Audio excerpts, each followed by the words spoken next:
All right. This is your Gaza War Sit Rep Day 112, the day of the ICJ ruling. We're at the end of the day. The ruling was at the beginning of the day, January 26, 2024. What we do is military analysis that does not disdain Arab military capacities and understands guerrilla warfare.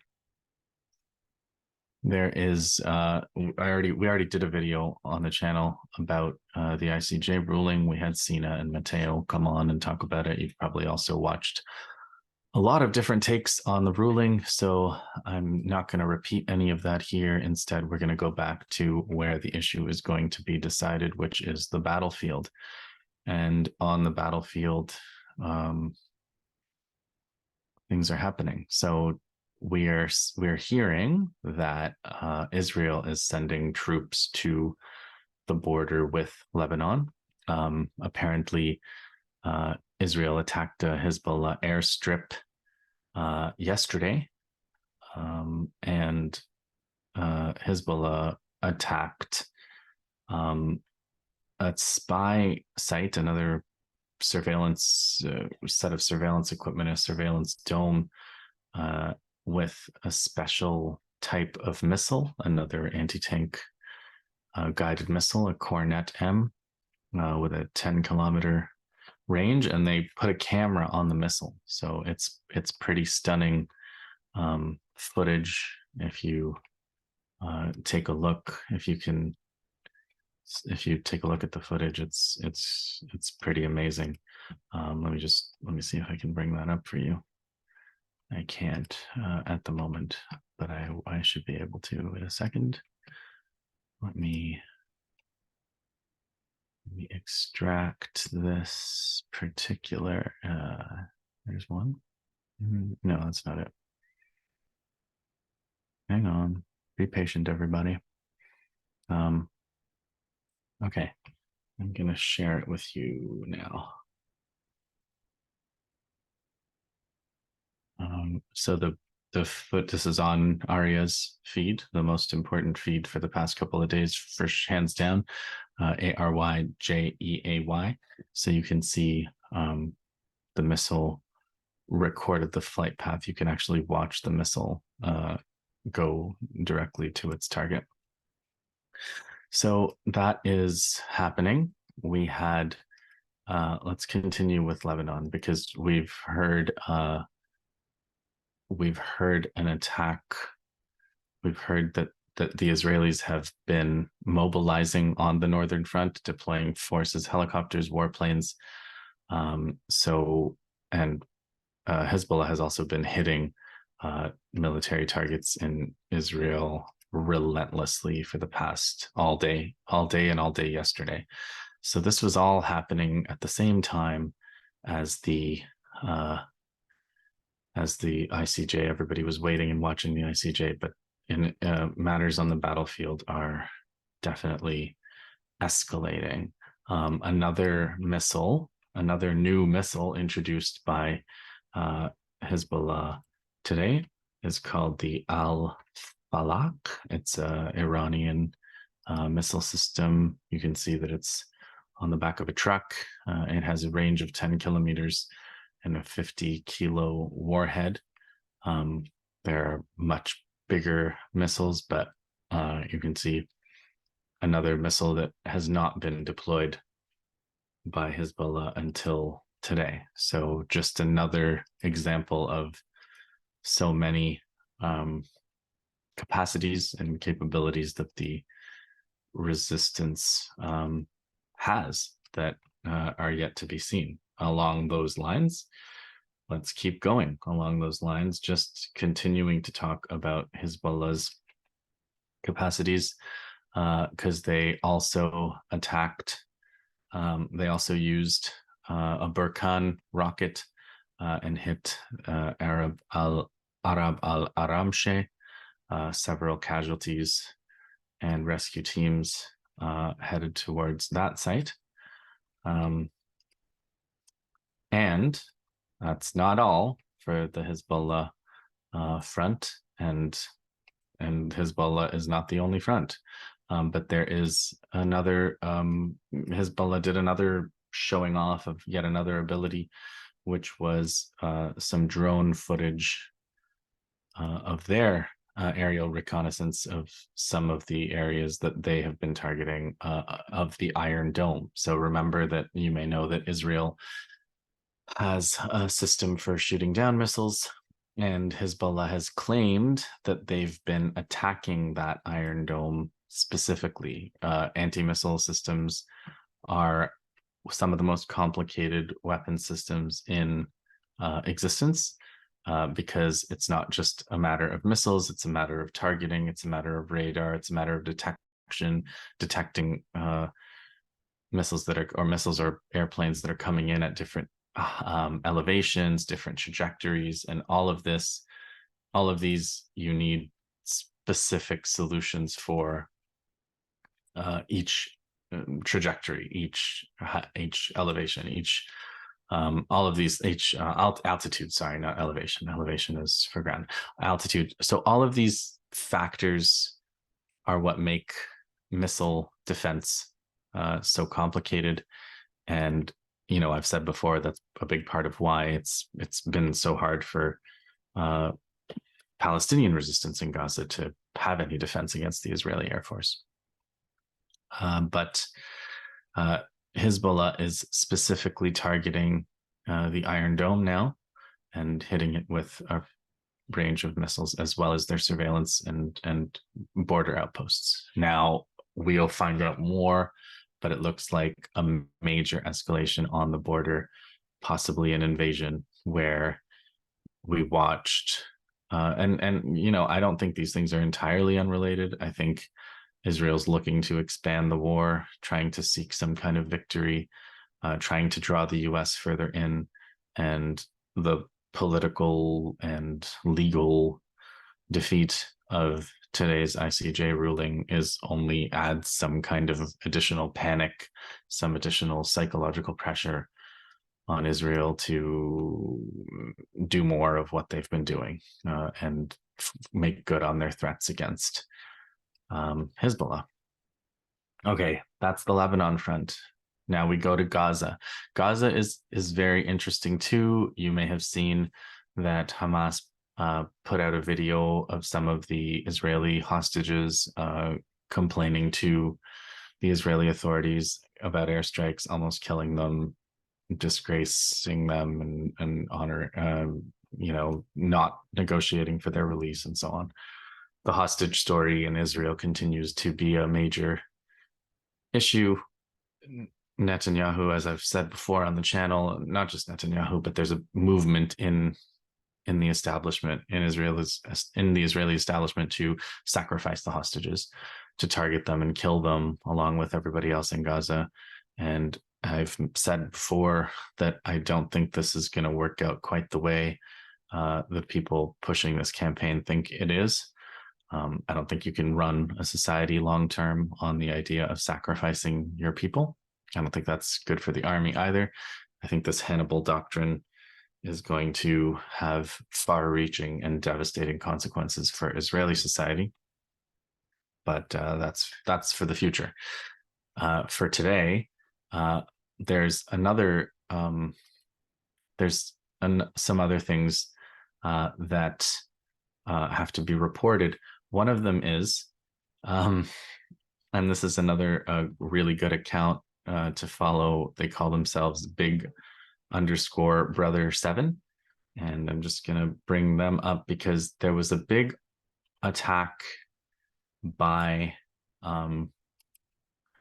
the Palestinian Resistance at Al-Maghazi, which is the same rough area as the big buildings that exploded, where Israelis were planting mines and exploded on them, more or less. And this is Al-Qassam, Hamas's armed wing, and they report back that they destroyed a Merkava tank, a D9 bulldozer, with Al Yassin and tandem shells 500 meters from the perimeter wire east of Al-Maghazi camp in the central Gaza Strip. So this is really important because Israel has been publishing maps of a so-called buffer zone, and Al-Qassam made a big deal out of saying that they were just 500 meters from the fence and they destroyed a bulldozer and a tank, a concentration of Israeli forces right there in the so-called buffer zone. So the idea that they're going to end up with a buffer zone, that the Israelis are going to create a buffer zone inside of the fence. Any buffer zone, like the Gaza envelope, has to be defended by Israeli ground troops, and those ground troops will then be vulnerable to constant attack by the resistance. This is where the war goes invariably. It is static positions, defensive positions taken up. The Israelis are trying to squeeze the people of the Palestinian people into ever smaller zones, but the resistance strategy has developed to a point where the actual personnel and armored vehicles and weapon systems that are doing the squeezing and guaranteeing the squeezing can be targeted and destroyed and attrited over time. And that's exactly what's been happening. And so it's a somewhat contemptuous response by the Palestinian resistance to the idea of an Israeli victory through a buffer zone, through the creation of a buffer zone. I think at some point in the next few days, I'll have John Elmer back on, and we'll talk about buffer zones and show maps and talk about this. The entire Zionist strategy over decades has been the constant expansion of buffer zones, but I think the resistance, let's just say for now that the resistance has an answer for that in Gaza, and that answer is what we're seeing play out. Now, I talked about air defense, and the complexities of air defense. There are cheap versions. I'm sure everybody knows about the so-called Stinger missiles. The Stinger missiles and the role they played, the outsized role they played in destroying the Soviet Union through through the attacks of the Mujahideen in Afghanistan. Now, that was definitely overhyped, but it is an example of shoulder-launched anti-aircraft missiles. There is another example of one of the Palestinian resistance factions, Mujahideen brigades, attacking an Israeli helicopter with a surface-to-air missile. Helicopters are among the easiest targets for shoulder-launched missiles. They don't go as fast. I mean, to put it as simply, they're not as high up and they're not as fast as F-16s or F-35s or the kinds of planes that the kinds of warplanes that the Israelis use to bomb civilians in Gaza.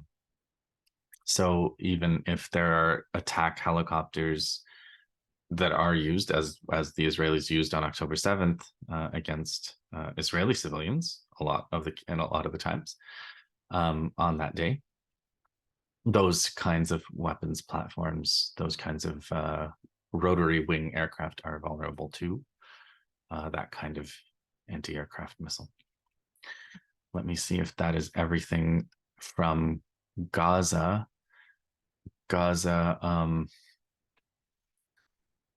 Lots of fighting in Khan Yunis, lots of mortars in Khan Yunis, attacks on Merkava tanks in and around Khan Yunis, central Gaza, fighting in Al-Maghazi, and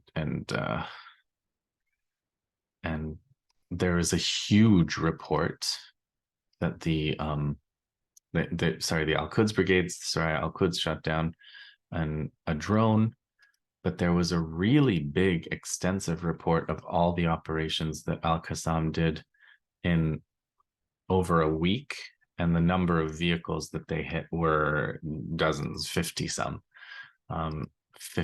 vehicles, bulldozers, tanks. So lots of that was one of the things Qassam did a couple days ago, was publish this extensive report of attacks that they've done all over but especially focused in central Gaza, which is where the Israelis are right now. They've withdrawn a lot of their forces from northern Gaza, and they're following the civilians, as I've said on the channel before, and they're consequently getting hit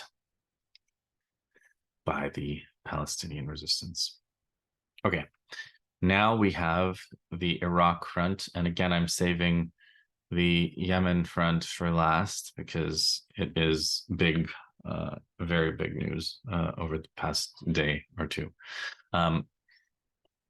The Iraq front, more attacks on US bases. I mean, this is what it comes down to. In the Ain al-Assad US base, the US base in the Green Village, and the US base in the Konoko field, all were attacked by the Iraqi resistance over the past few days using suicide drones.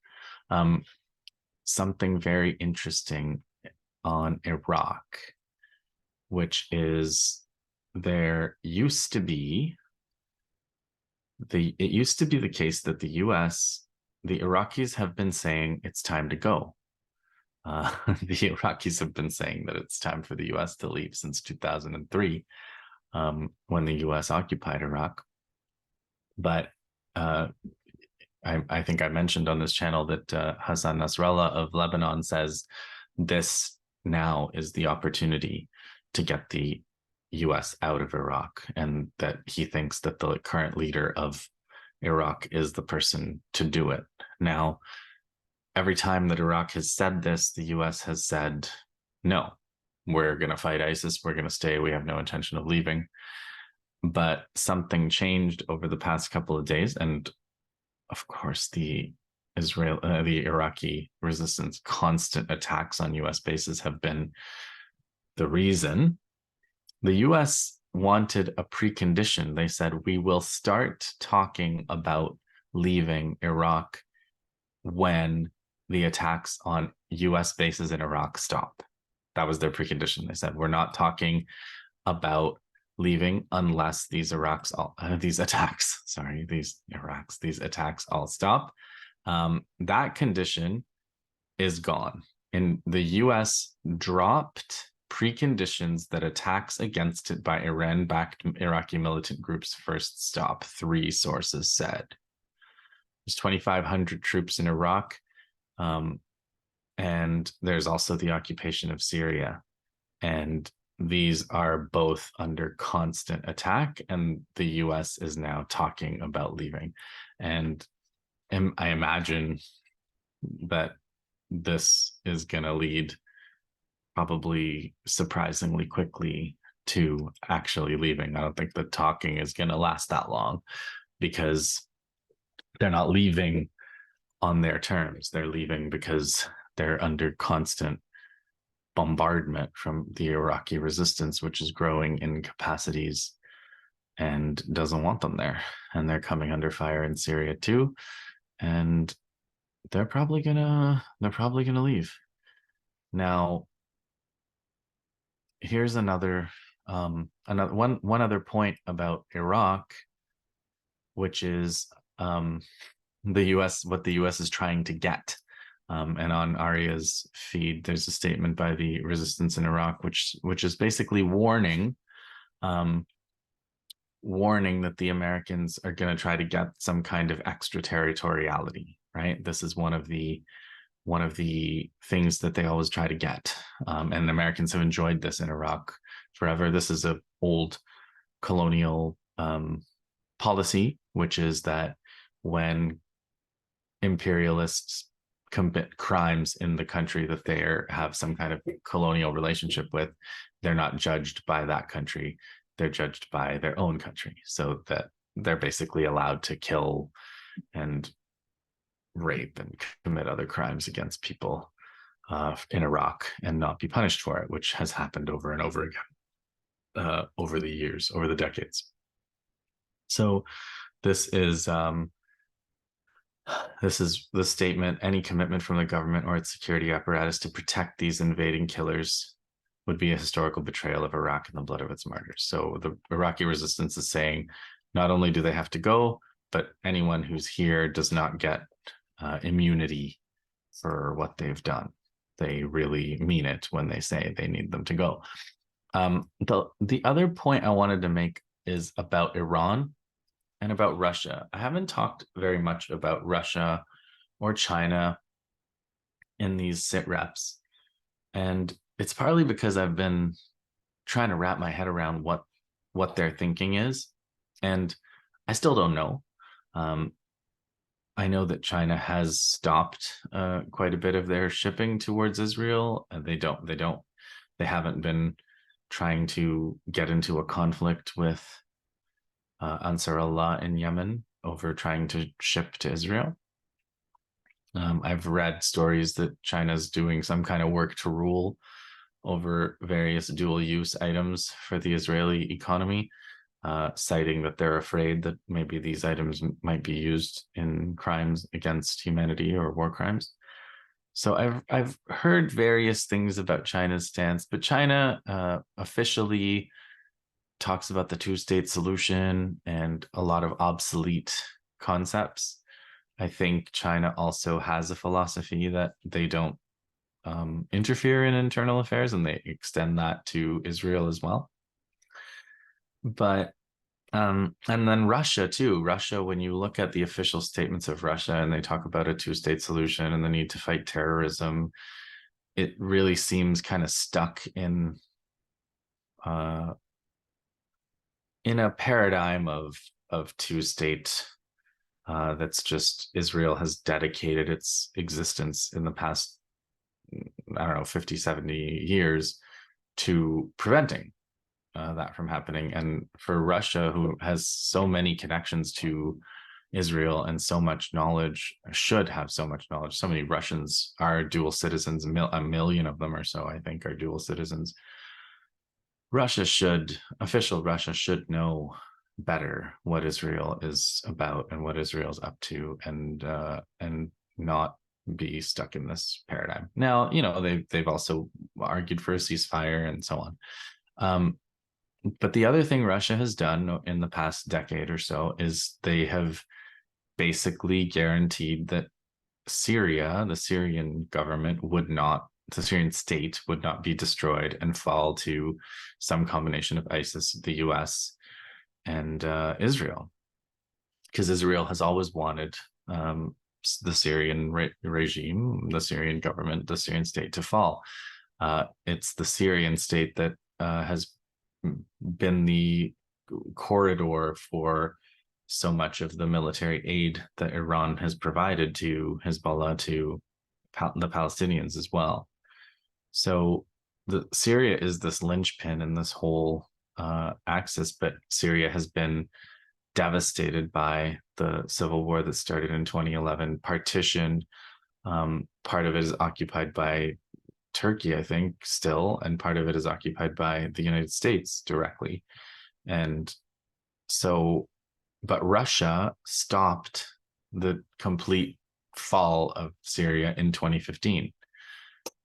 And what I was just thinking about was the fact that Russia stopped that from happening without getting into a big fight with Israel, which is pretty hard to do something directly against Israel without getting into a fight with Israel. But they did that.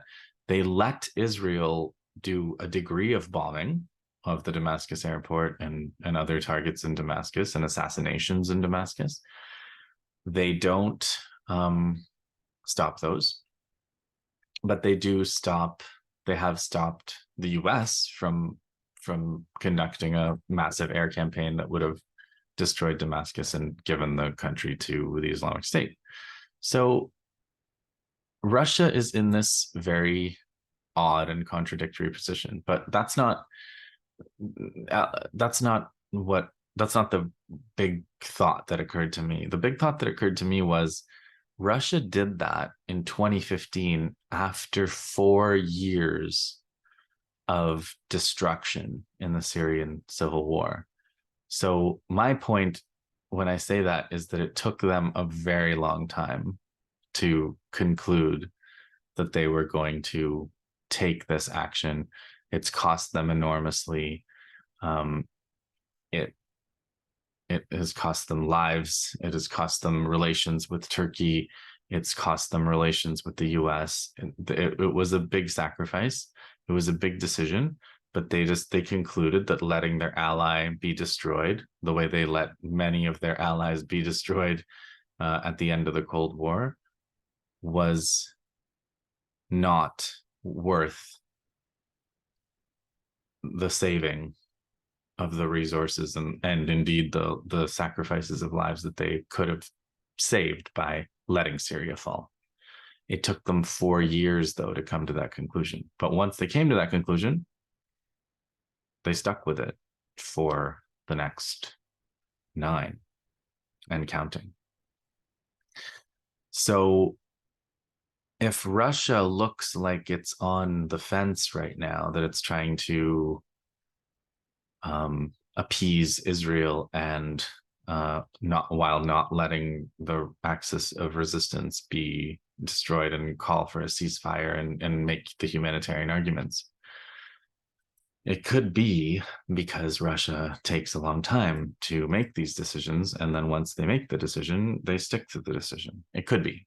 I don't know. We have that historical precedent in that very region.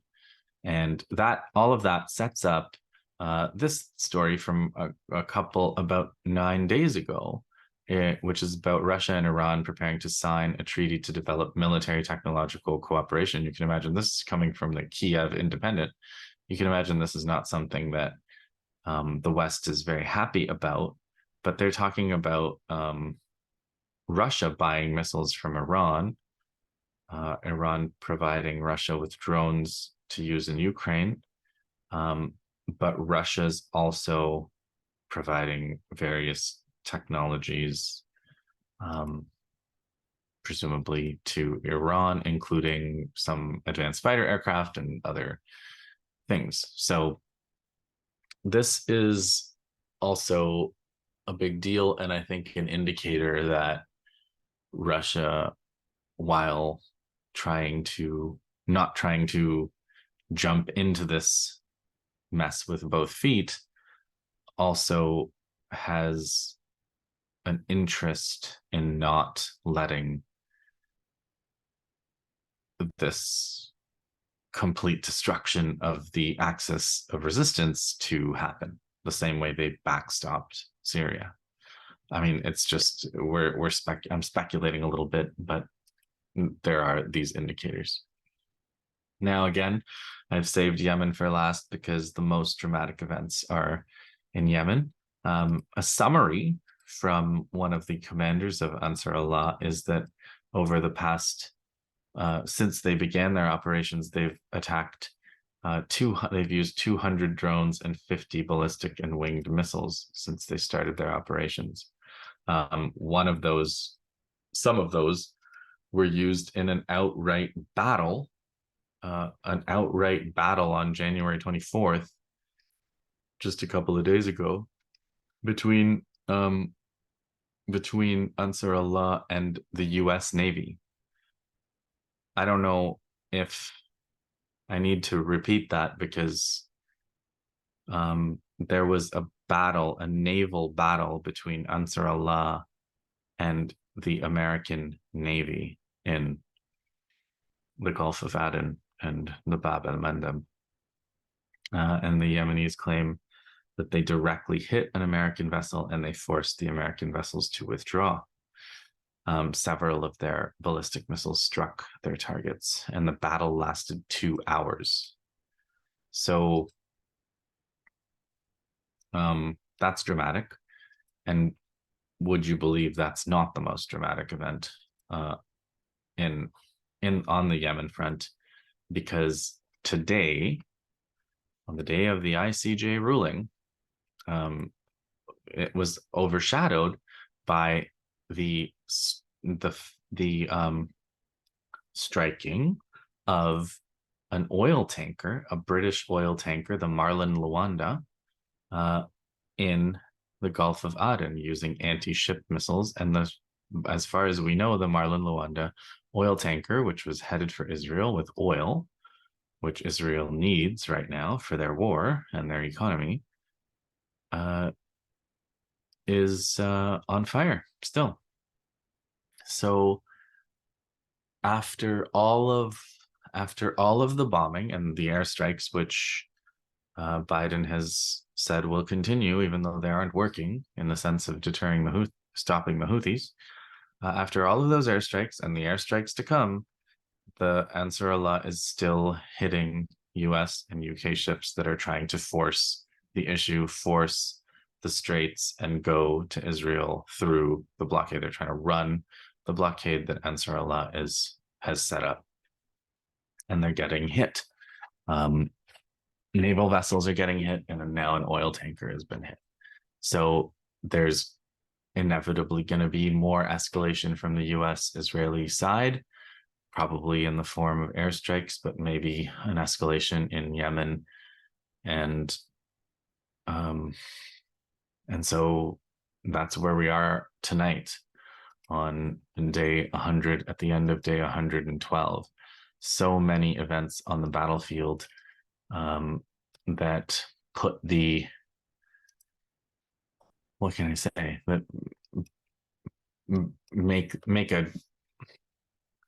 make a joke out of the idea of a buffer zone being the solution, that show that a buffer zone will not be the end but the beginning of any kind of conflict, that show that the Ansarullah in Yemen is not deterred, that naval battles are taking place, that show that in Lebanon there is huge escalation happening on both sides at this point.